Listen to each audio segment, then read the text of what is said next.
High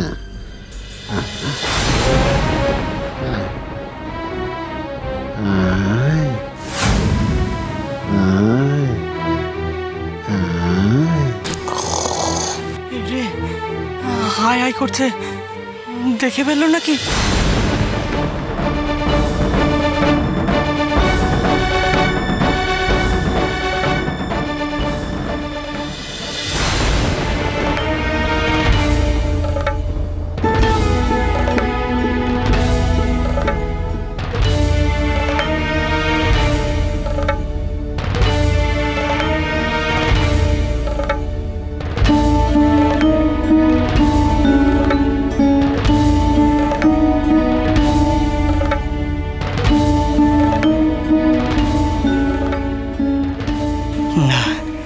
ঘুমের মধ্যে ভুল বকছিল।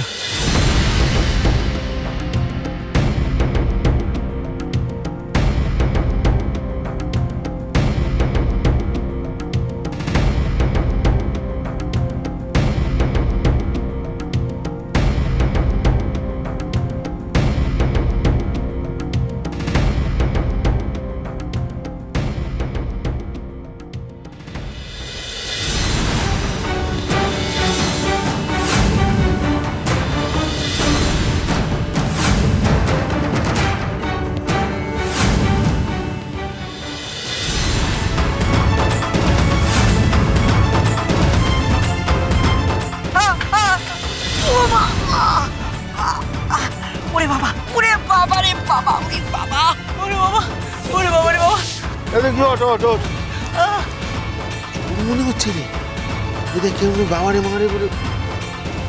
আরে চোর, আরে চল ধরতে হবে।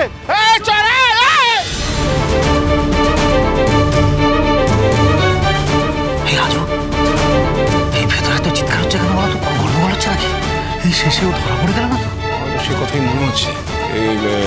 হ্যাঁ হ্যাঁ, এবার কেটে পড়া ভালো। চলো চলো চলো, কাটো কাটো কাটো কাটো।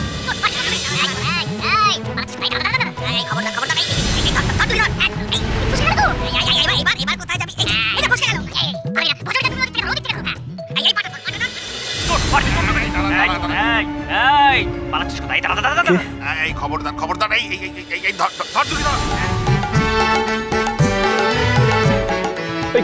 চোর নাকি?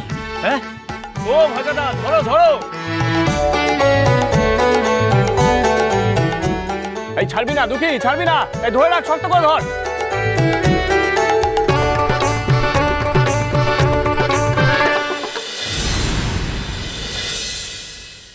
কি বলছো কি রামপ্রসাদ?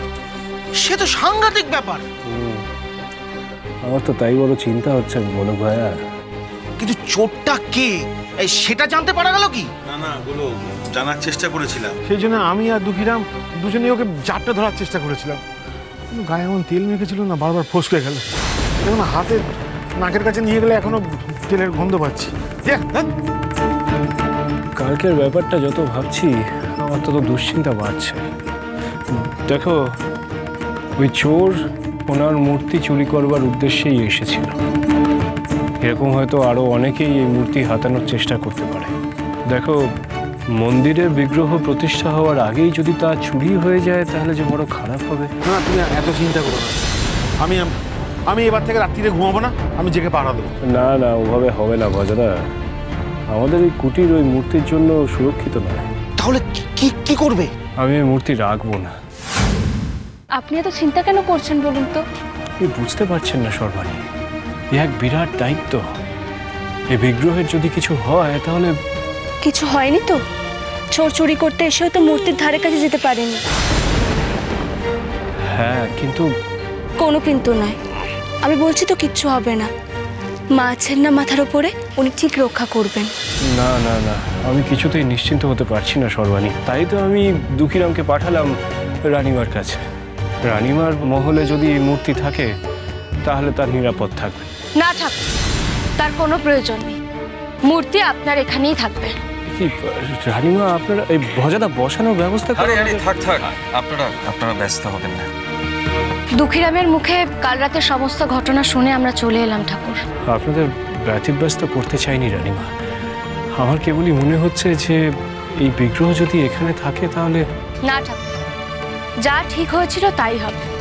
এই মূর্তি আপনার এখানেই থাকবে। তবে হ্যাঁ, আপনার দুশ্চিন্তা কমানোর ব্যবস্থা আমি করছি। সেনাপতি মশাই, আগে আদেশ করুন রানীমা। যতদিন না পর্যন্ত মন্দিরের কাজ সম্পন্ন হচ্ছে ততদিন পর্যন্ত ঠাকুরের কুটিরের বাইরে পর্যাপ্ত প্রহরীর ব্যবস্থা করুন। যাক রানীমা, আজ থেকে প্রতিদিন কুটিরের চারপাশে 10 জন সশস্ত্র সৈন্য মোতায়েন থাকবে।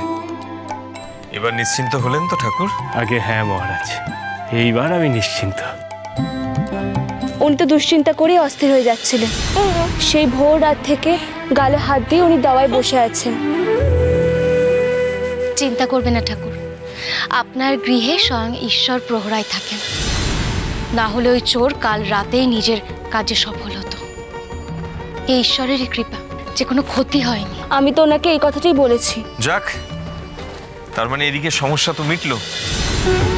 আর ওদিকে যে আজকে আমাদের স্থপতি কীর্তিমান আসবেন মন্দিরের নকশা দেখাতে, মহলে গিয়ে সেটা দেখতে হবে তো।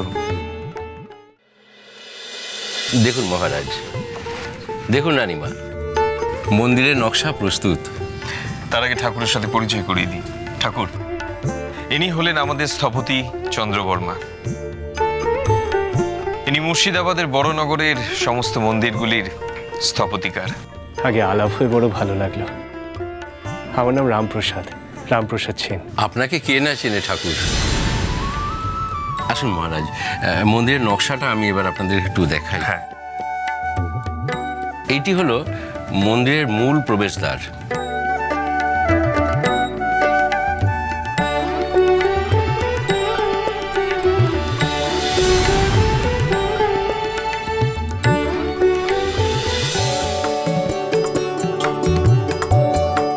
আর এইখানটায় বেশ কিছুটা জায়গা ফাঁকা থাকবে, যেখানে একসাথে অনেক মানুষের জমায়েত হতে পারে।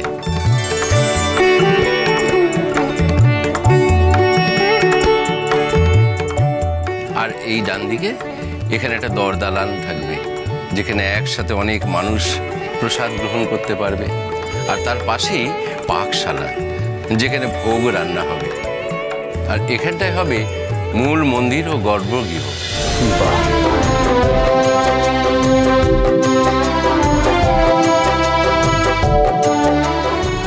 এই যে বিশাল এক কর্মকাণ্ড। আর এছাড়াও চারিদিকে থাকবে নানান ফল ও ফুলের গাছ। আমি স্থপতি মশাইকে বলে রেখেছি, সারা মন্দির জুড়ে থাকবে পোড়ামাটির কাজ।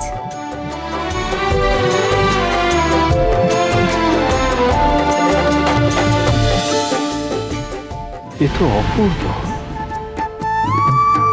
এই যে বিশাল এক মন্দির হবে বলে মনে হচ্ছে।